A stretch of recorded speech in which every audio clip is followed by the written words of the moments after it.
In this video, I'll be showing you exactly what I did to create this beautiful bubu gown you are seeing here with an Ashoke design. So if this is something you're interested in, sit tight while we get this done in just few minutes.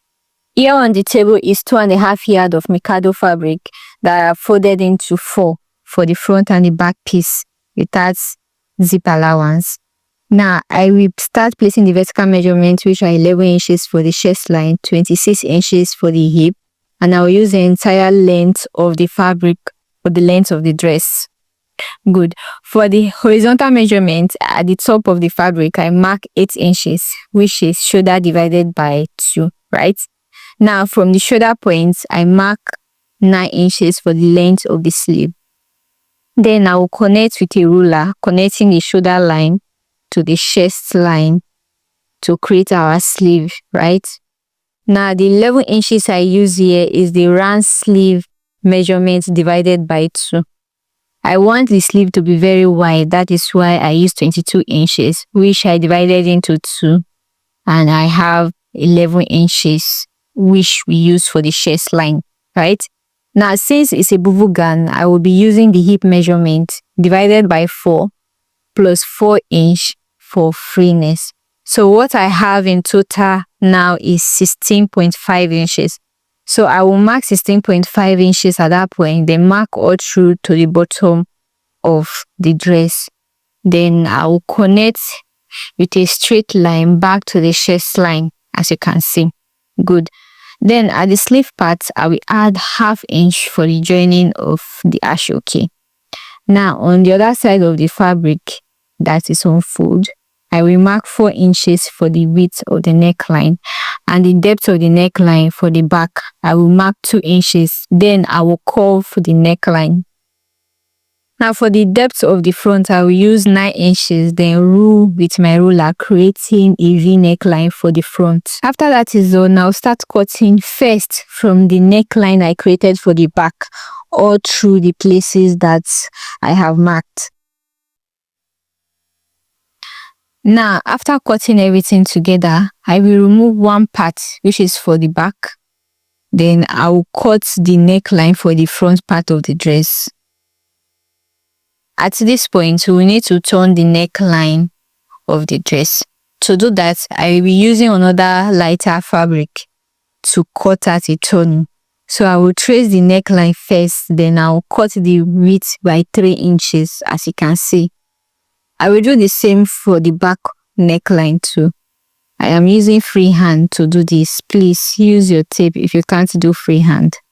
After cutting, I will place the neck turning on the right side of the Mikado fabric and pin it together all through the neckline, as you can see. After which, I will sew all through with 1/4 inch. I will do the same for the back neckline too. After that, I will take to my sewing machine, sew them together, then neatly top stitch on the neckline, as you can see. I will then go ahead to iron the neckline so that it lays down properly. Then I will hem the front neckline like the way I'm doing now. After doing that, I will fold the front part into 2 and iron the middle, so that there will be a line at the middle to guide us when fixing the Ashoke. At this point, I have brought out the Ashoke I will be using for this dress, which I will go ahead and iron. The length I have here is 30 inches for each of the Ashoke. This is long enough for this design. It is 2 because, as you know, 1 will not be enough to create the front design, right? Good. Now, this is the most important part of the dress, so pay very close attention. So place the front neckline on the straight part of the Ashoke, as you see me doing. Ensure to pin it to the Ashoke to get a better result. Good. So because we place the neckline on the straight part of the Ashoke, right? That is why the dress from under the neckline has taken a slant shape. Good. So that's how we'll create a slanty design on the Ashoke. Now on the slanting part of the Ashoke, I will measure ½ inch from the top of the Ashoke to the bottom. Then draw a straight line. Then I'll also draw a straight line on the part of the Ashoke that is very close to the main fabric, so that we'll know where to sew on, as you can see me doing here. So I'll go ahead and cut on the first line on the Ashoke. After that is done, I will take the Ashoke to the sewing machine and join the two parts together. After joining, I will open up the joining and iron in between. So now the extra coming out after the joining, I will trim that out. At this point, the Ashoke design is ready. So I will place the wrong side of the Ashoke facing the right side of the dress. Then I will pin them together at the neckline first. Very important. Next, I will make sure the sharp edge of the Ashoke design is placed at the middle of the dress, as you can see. Middle of the Ashoke meeting the middle of the dress. Good. Then I'll pin all around together with the main dress and over to the sewing machine to sew the Ashoke to the dress, as you can see me demonstrating that here. Now, after sewing the Ashoke on the dress, I will trim off the excess Ashoke on the shoulder. At this point, I will join the back to the front. To do that, I will use the neck turning for the back to cover the front part where there is Ashoke at the shoulder. Then I will use my pin to pin the both parts together. I'll do the same for the other part of the shoulder, as you can see in the video.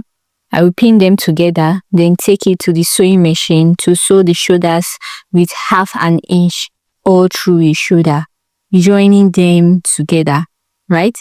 So after joining, this is how it looks. The shoulders are looking good because I went ahead to press them with my pressing iron. Good. Like we did for the front, I will use hemming gum to hem the neck facing to the back of the dress. Right? The dress is already coming out beautifully. So next thing we need to do is to attach the Ashoke to the sleeve. So I use the round sleeve circumference to cut the length of the Ashoke. Then I iron the Ashoke into 2 folds. Then I will go ahead and pin the Ashoke to the sleeve on the both sides of the dress. After which I will join them together with my sewing machine. So as you can see, I have joined the Ashoke to the sleeves, and as usual, I will iron and press the joining so that it comes out really fine. At this point, I will flip the dress over to the wrong side and I will start joining the sleeve with 1 inch to the bottom of the dress, leaving 13 inches open for the side slit of the dress. I will also go ahead and join the other side of the dress the same way. After doing that, I will iron the seams open, then hem the slit on the dress with hemming gum. As you can see, I will repeat the same process on the other side of the dress. I will also hem the bottom of the dress too.